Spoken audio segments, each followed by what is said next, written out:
bagaimana guys? And mereka menggunakan pemain Indonesia itu ada sebabnya, untuk popular, untuk followers, dan untuk banyak lagi lah, aku nggak tahu guys.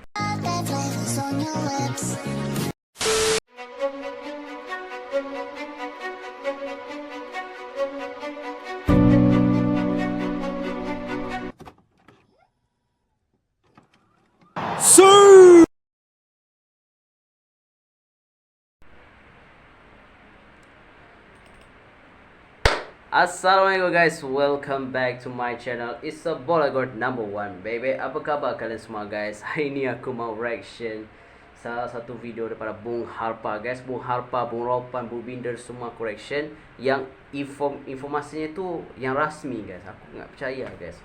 Apa khabar guys? Intro kita. Channel ini adalah channel yang berfakta, bukan provokasif kalau mengandung domba.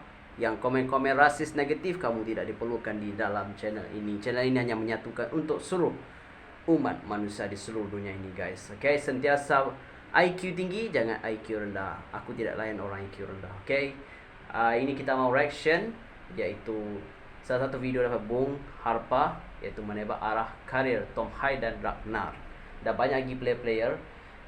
Ini mungkin just perbincangan Bung Harpa tentang player-player yang bakal ke klub. Kita pun tidak tahu ya Tom Hai pergi kemana, Ragnar pun pergi kemana, tapi kita akan lihat video ini. Jom dengan kiraan 1, 2, 3 and play. Welcome to my channel.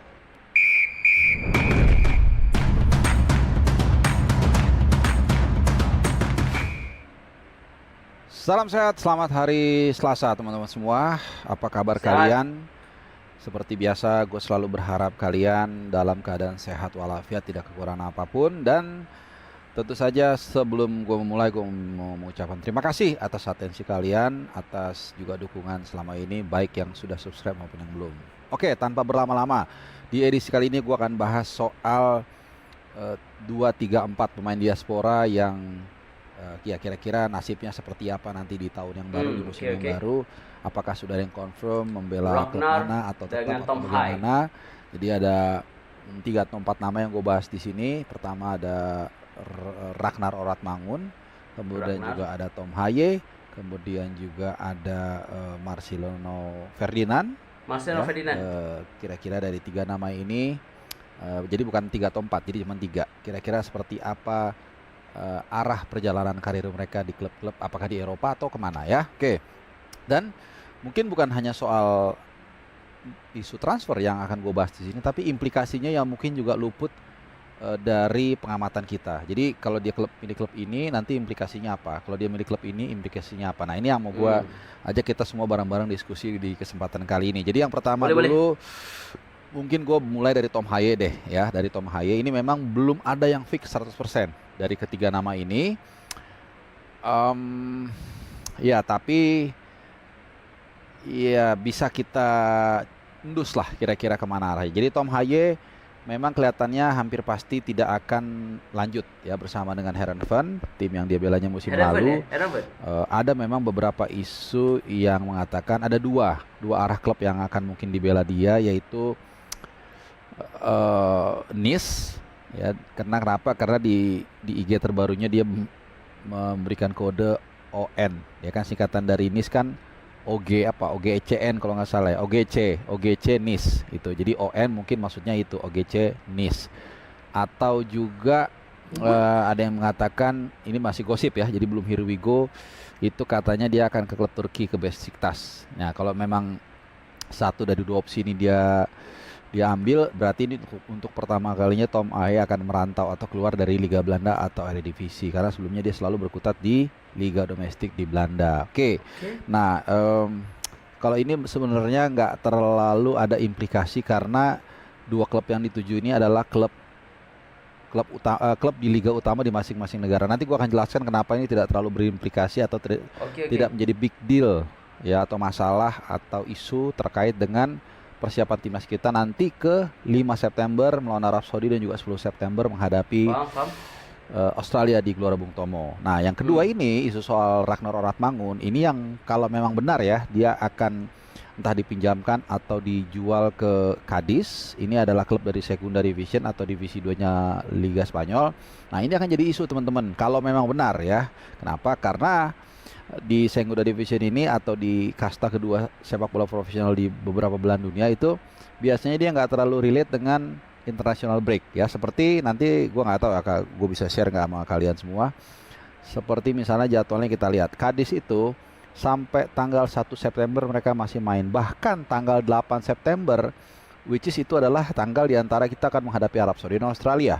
Kita lawan Arab Saudi tanggal 5, kemudian tanggal 10-nya lawan Australia, tapi di tengah-tengahnya tanggal 8 Cadiz masih menghadapi Castellón. Jadi kalau memang dia jadi membela Cadiz, dan ya ini akan menjadi satu isu yang harus diperhatikan juga ya, bukan berarti kita menghalangi dia untuk bergabung ke Cadiz karena tadi itu nanti mungkin mengganggu timnas, karena dia kan juga punya punya rencana karir dia seperti apa begitu ya. Tapi ya mungkin ini paling nggak menjadi satu concern tersendiri, terserah bagaimana nanti mereka menyelesaikannya, apakah tetap menerima klub itu tapi mungkin dengan pengecualian nanti pas tanda tangan di bulan September awal ya. Bahkan nanti katanya akhir Agustus kita ada satu pertandingan lagi friendly, maka klub mau melepas dia atau seperti apa gitu ya. Karena kalau enggak nanti kayak waktu itu lagi lobby lagi ya, sampai netizen harus menggeruduk IG-nya Cadiz kalau waktu itu kan Heranpan untuk melepas Nathan Chow di Piala Asia U23 gitu. Jadi jadwalnya kalau main di tier kedua Liga Profesional di beberapa negara ini memang nggak terlalu linear ya, nggak terlalu mengikuti international break, karena diasumsikan dari tier kedua itu tidak ada atau sedikit sekali yang membela tim nasional. Ini ada implikasi yang mesti diperhatikan ya, karena tidak mudah juga gitu loh. Bahkan even seperti Tom Haye pun kita asumsikan misalnya mereka ke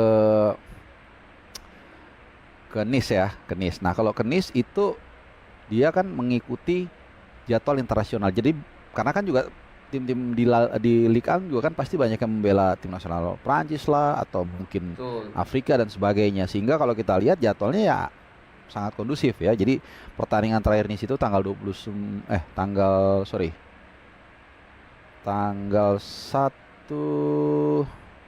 September waktu sini. Jadi tanggal 31 Agustus aku sana. Jadi masih ada sempat tuh terbang ke sini, jadi sampai bahkan bukan ke sini, ke Arab. Ya, ke Arab Saudi, ke Jeddah. Itu masih ada waktu untuk main tanggal 5 September. Kemudian juga masih libur nanti. Tanggal 10 September masih bisa main di Surabaya menghadapi Australia, dan Likang kemudian kembali berputar itu tanggal berapa nih? Tanggal 15 September. Jadi intinya aman lah kalau para pemain tersebut membela di kasta tertinggi sepak bola masing-masing negara. Even di Belanda pun, nah ini dengan asumsi kalau tadi balik lagi ya kita ke Orat Mangun, kalau misalnya dia tetap di Groningen, jadi Groningen tidak dipinjamkan ke kasta kedua sepak bola Liga Spanyol seperti Cadiz, maka kayak Groningen ini tanggal 31 Agustus mereka terakhir main. Groningen itu lawan Almer City, kemudian main lagi nanti tanggal 14 September. Jadi 2 minggu libur yang ngikutin international break. Jadi nggak ada masalah. Nah, ini yang mungkin jadi concern yang di awal kita nggak terlalu Sorry guys, aku tidak bersuara itu, sorry. Memberikan atensi ke sana. Jadi tapi again itu adalah keputusan profesional dari seorang pemain, yang mana juga itu tentunya untuk perkembangan karir dia dan tentunya untuk membuat kita juga sumbangsi atau kontribusi ke tim nasional Indonesia gitu ya. Nah, yang ketiga soal Marcelo Ferdinand. Memang Marcelo Ferdinand sudah talak 3 dengan Deinze. Artinya dia sekarang masih free agent, belum dapat klub. Cuman kalau dari informasi terakhir yang gue baca dari beberapa lini media massa, itu Marcelo Ferdinand masih berkenan atau masih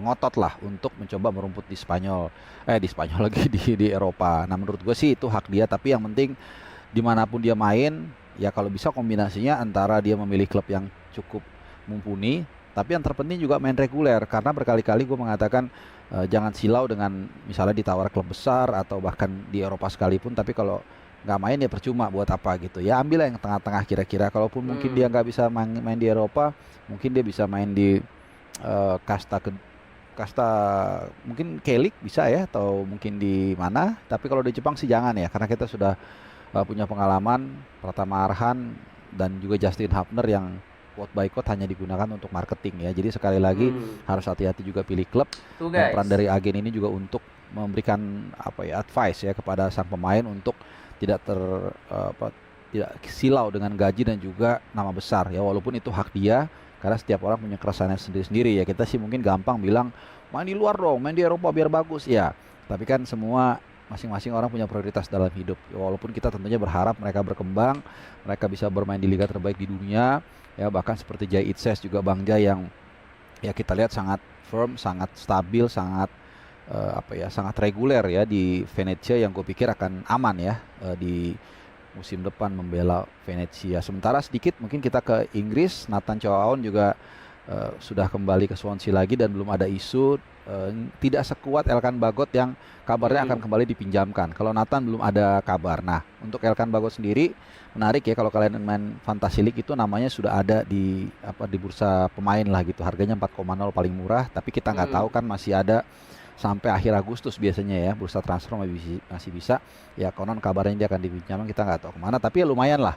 Kalaupun dia dipinjamkan kan statusnya pemain Premier League yang dipinjamkan, sama seperti Justin Napner, walaupun agak zong musim ini sebenarnya. Jepang masih main ke Keiichi Osaka yang menurut dia hanya untuk ya intinya hanya untuk marketing lah gitu ya. Jadi itu tadi pintar-pintar memilih klub, dan masih kita tunggu update dari para pemain tersebut kemana aja mereka berlabuh. Kalau yang di nasional yang main di Liga 1 maksud gue itu sudah cukup kelihatan slot-slotnya. Rizky Ridho juga sudah bela Persija di Piala Presiden, Yakob Sayuri dan juga ya Sayuri bersaudara juga sudah membela Maluku Utara United dan pemain lainnya yang sudah mendapatkan klub, bahkan juga memperpanjang kontrak ya. Tapi tadi gue bahas para pemain yang merantau atau merumput di luar negeri yang sedang kasakusuk mencari klub. Semoga klubnya juga bisa mematangkan mereka menjadi pemain yang bagus dan membawa juga ke tim nasional kita bisa lolos ke Piala Dunia nanti.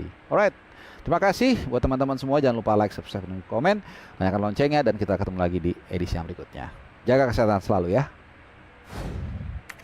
Oke guys, itu pembahasan daripada Bung Harpa tentang pemain-pemain, bukan hanya 4 tapi 5 juga pemain-pemain yang mungkin yang bakal berpindah klub-klub, yang boleh katakan sekarang Tom Hai bakal ke OGC Nice atau ke klub maybe ke Liga Inggris, maybe something like that. Tapi dah nampaknya ON itu mungkin ke League One, I don't know, but it just here we go. Maybe dengan Ragnar, mungkin ada rumor dengan klub Spain, dan Marcelino masih lagi free agent. Tapi mungkin beliau masih lagi merumput ingin ke luar negara, main di liga-liga luar seperti K-League. Dan ya, Justin Hubner pun bakal kembali ke Wolverhampton. Elkan Bagot juga sudah jadi pemain klub Premier League. Dan ada lagi ya pemain-pemain yang aku boleh katakan, Nathan pun di Swansea lagi.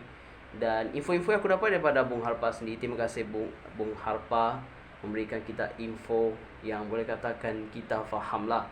Overall untuk aku katakan kepada Marcelino aku yang paling aku risaukan, karena kalau pemain-pemain lain mereka sudah ada tujuan mereka sendiri, dan berbanding Nathan, Justin, Wolverhampton dan Tom Hai dengan Ragnar, Marcelino paling aku risaukan guys, karena beliau ni adalah most promising future. And kalau dia pergi ke K-League is okay, atau Liga Thailand atau apa-apa pun, asalkan beliau dapat bermain di liga luar lah.